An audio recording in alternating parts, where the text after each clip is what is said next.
विश्वरूप ऋषि के 3 सिर थे, 3 सिर, 3 ही मुख थे।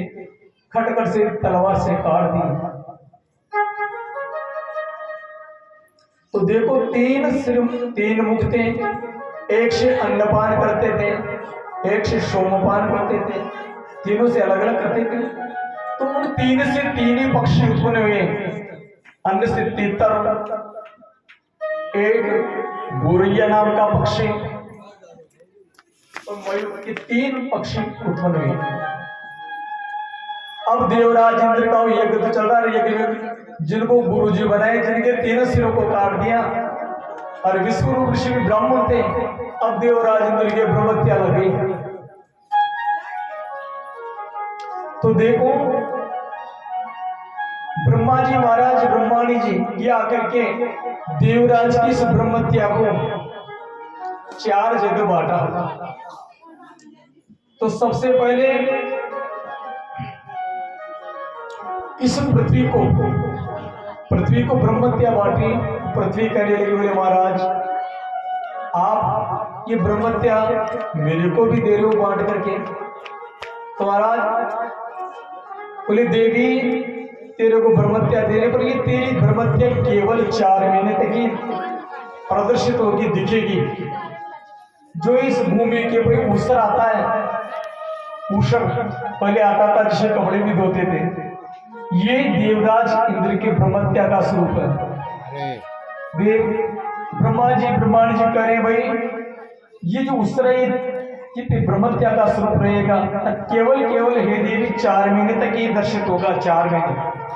और कभी तेरी में गड्ढा भी बढ़ जाएगा तो जा स्वयं ही गड्ढा बढ़ जाएगा। दूसरी ब्रह्मत्या वृक्षों को, पेड़ों को दी। ये पेड़ कहने लगे, बोले महाराज आप ब्रह्मत्या दे रहे हो, कोई बेचारा आता है हमारे नीचे बैठ जाता है, कोई बैठना ही पसंद नहीं करेगा। बोले भैया आप भी 4 महीने तक ही इस ब्रह्मत्या का ये जो प्रभाव है 4 महीने तक आप पे रहेगा। तो देखो जो इस वृक्षों के ऊपर गूंद आता है, ये गूंद ब्रह्मत्या का स्वरूप है। बोले आप भी 4 महीने बाद में शुद्ध रहोगे। तीसरा जल को दे दिया, वरुण को। ये जल कहने लगा, बोले महाराज आप ब्रह्मत्या दे रहे हो तो मेरे को कोई पिएंगे नहीं, कोई नहाएंगे धोएंगे नहीं। तो ब्रह्माणी कहने लगे भाई आप ये जल दो, हे वरुण आप भी केवल 4 महीने तक ये ब्रह्मत्या आपको दिखेगी। आज भी जल के ऊपर फेन आता है जिसे कहते हैं झाग आता है, 4 महीने ही रहता है। बोले आप भी 4 महीने बाद में शुद्ध हो जाओगे। चौथी ब्रह्मत्या स्त्रियों को दे दी। स्त्रियां कहने लगी, बोले महाराज आप ये ब्रह्मत्या दे रहे हो, कोई हमारे हाथ से अन्न जल ग्रहण ही नहीं करेगा। बोले नहीं देवियों आपको भी केवल 1 महीने में 4 दिन आप अशुद्ध रहोगी। 1 महीने में 4 दिन अशुद्ध रहोगी, उसके बाद में आप भी शुद्ध मानी जाओगी। तो देवराज इंद्र की ब्रह्मत्या को 4 जगह बांटा। आज भी जो भक्तमती माता और बहनों के हर महीने में मासिक धर्म आता है, ये देवराज की ब्रह्मत्या का स्वरूप उसको बांटा गया।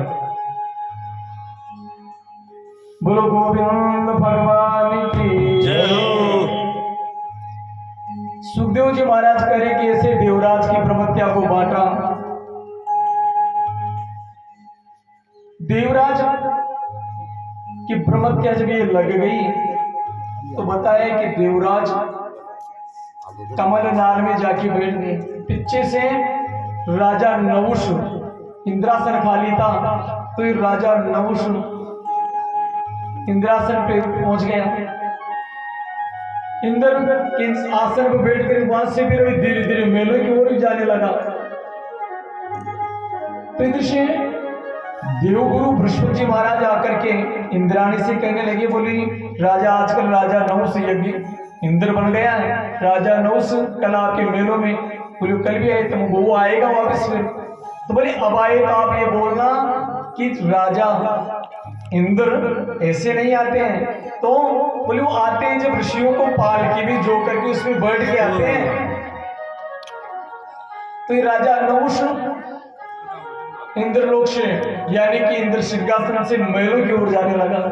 महलों में जब गए तो इंद्राणी कहने लगी, बोले राजा नहुष ये तो मैं मान ली भाई वास्तव में आप इंद्रों को इंद्रासन में बैठ गए, पर इंद्र जब मेलों में आते तो ऐसे नहीं आते थे। बोले कैसे आते थे?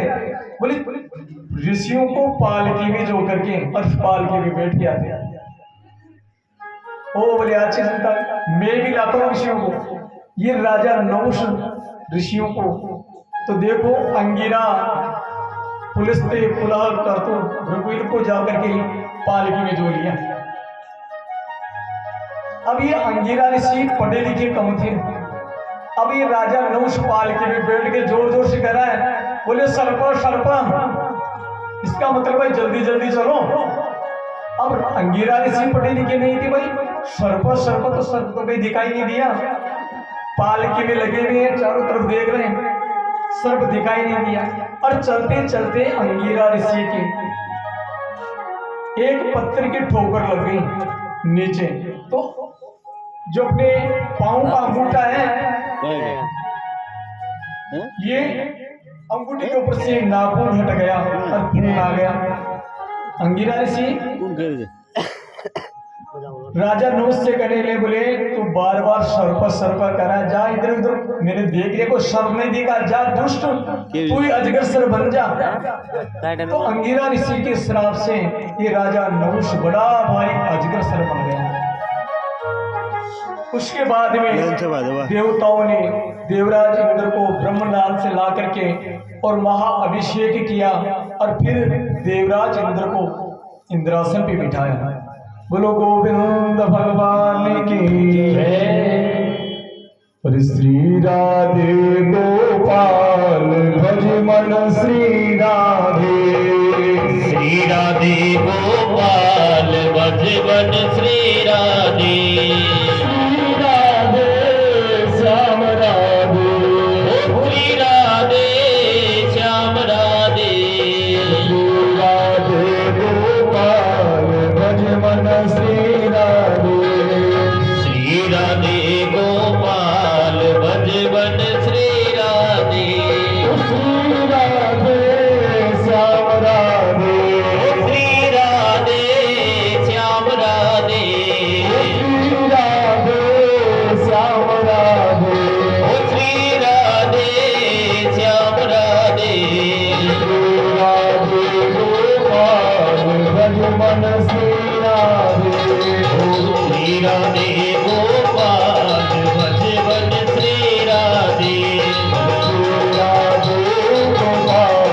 भज मन श्री राधे, श्री राधे गोपाल भज मन श्री राधे, श्री राधे गोपाल भज मन श्री राधे, श्री राधे गोपाल भज मन श्री राधे, श्री राधे गोपाल भज मन श्री राधे, श्री राधे श्याम राधे, श्री राधे श्याम राधे, श्री राधे श्याम राधे, श्री राधे श्याम राधे, श्री राधे गोपाल भज मन श्री राधे, श्री राधे गोपाल भज मन श्री राधे, भज मन श्री राधे, भज मन श्री राधे, भज मन श्री राधे।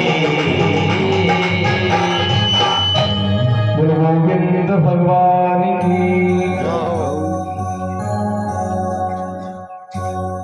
सुखदेव जी महाराज कह रहे हैं, राजा परीक्षित बोले राजा जब विश्वरूप ऋषि को देवराज इंद्र ने मार दिया तो विश्वरूप ऋषि के पिता तुष्टा ऋषि ने यज्ञ किया और यज्ञ हवन कुंड से एक राक्षस पैदा किया, बड़ा भारी, जिसका शरीर कैसा कनक भोदरा कार शरीरा कनक भूषणा कार शरीरा अति बलवंत अति बलवीरा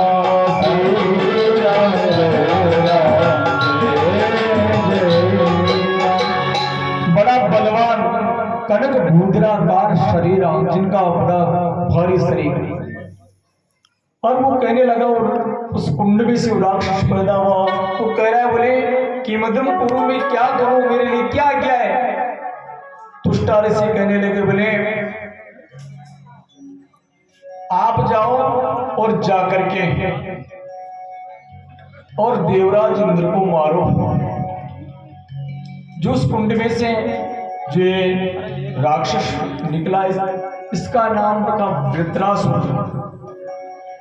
तो ये वृत्रासुर राक्षस से तुष्टा ऋषि कहे, बोले जाओ और जाकर के देवराज इंद्र को मारो, क्योंकि देवराज इंद्र ने धोखे से मेरे पुत्र विश्वरूप ऋषि को आचार्य बनाया, और आचार्य बना करके अरे गुरु बना करके फिर उन्हीं से धोखा किया, और मेरे पुत्र विश्वरूप ऋषि के तीनों सिरों को काट दिया। जाओ और जाकर के देवराज इंद्र को मारो। तो ये वृत्रासुर चला। वृत्रासुर जाकर के देवराज इंद्र को ललकार रहा है, बोले देवराज इंद्र धोखेबाज, अरे हमारे गुरु पुत्र विश्वरूप ऋषि से धोखा किया, धोखा करके उनके तीन सिरों को काट दिया।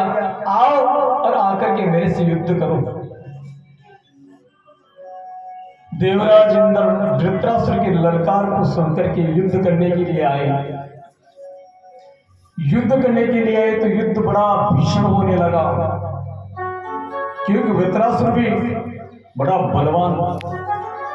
इधर से युद्ध चला, तो युद्ध में देवराज इंद्र को ऐरावत से वृत्रासुर ने ऊपर से प्रहार करके नीचे डाल दिया, और एक बार तो इस ऐरावत हाथी के भी घुमा के ऐसा मारा जिससे रुधिर का वमन करने लगा, खून की उल्टी। फिर देवराज इंद्र से कहा, बोले खड़े हो। देवराज इंद्र तो देखो उसी युद्ध में देवराज इंद्र को आकाशवाणी होती है, बोले देवराज ये वृत्रासुर राक्षस ऐसे मरने में नहीं आएगा, आप जाओ और जाकर के दधिच ऋषि को प्रसन्न करो, और प्रसन्न करके और उनकी हड्डियों को दान में मांगो, और दान में मांग करके उन हड्डियों का वज्र बनाओ, और उस वज्र को लेकर के आप इस वृत्रासुर से युद्ध करो। देवराज इंद्र उस समय देवताओं के साथ दधिच ऋषि के आश्रम पे गए, और दधिच ऋषि से प्रार्थना की।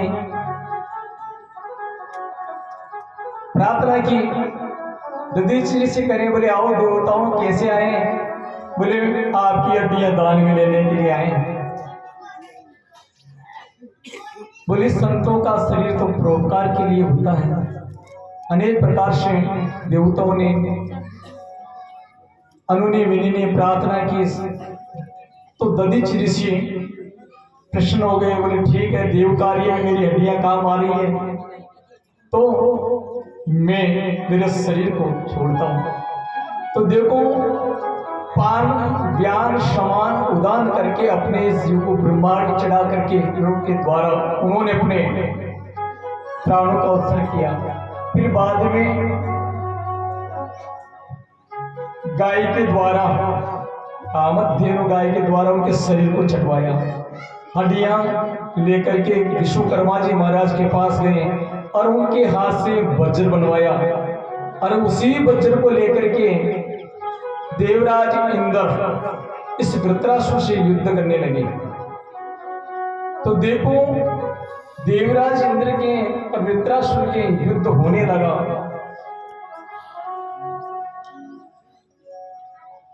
इधर से वृत्रासुर ने ऐसा प्रहार किया जिससे देवराज इंद्र का ये जो वज्र था वो वज्र छूट करके दूर गिर गया। ऐरावत के गुमा के मारे तो ऐरावत भी गिर गया। अब देवराज इंद्र निहंता हो गए, कोई शस्त्र नहीं है। धृतराष्ट्र कह रहा है, बोले देवराज इंद्र, मैं आपकी तरह धोखाबाज नहीं हूं, आप धोखाबाज हो। जो मेरे गुरुजी दुष्टा ऋषि के पुत्र विश्वरूप ऋषि को आचार्य बना करके और उनके तीनों सिरों को धोखे से काट दिया। इंद्र तुम धोखेबाज हो, पर मैं अभी आपसे धोखा नहीं करूंगा। आपका वज्र छूट गया, आप निहंता हो गए, कुछ कोई वज्र हाथ में नहीं है। चाहूं तो मैं अभी मार सकता हूं, पर मैं धोखाबाज नहीं हूं। आप आपके अस्त्र को उठाओ। इसी पे एक दृष्टांत है। सुखदेव जी महाराज कह रहे, राजा परीक्षित बोले, राजा उज्जैन नगरी में राजा भोज के यहाँ कालिदास जी महाराज रहते थे। तो कालिदास जी महाराज चित्र बनाने में बड़े होशियार थे। जिसका भी आप चित्र बनाओ वो बना देते थे और वैसा का वैसा ही बनाते थे। राजा भोज कालिदास जी महाराज से कहने लगे, बोले आप रानी भानुमति का चित्र बनाओ। रानी भानुमति का चित्र बना दिया और बनाने के बाद में कालिदास जी महाराज उसमें कलर भर रहे थे, रंग भर रहे थे। रंग भरते समय एक स्याही का धब्बा जंगा पे लग गया, जांग पे धब्बा लग गया। सारा चित्र तैयार कर दिया और तैयार करके और दरबार में राजा भोज के पास पेश कर दिया। बोले लो राजन, राजा भोज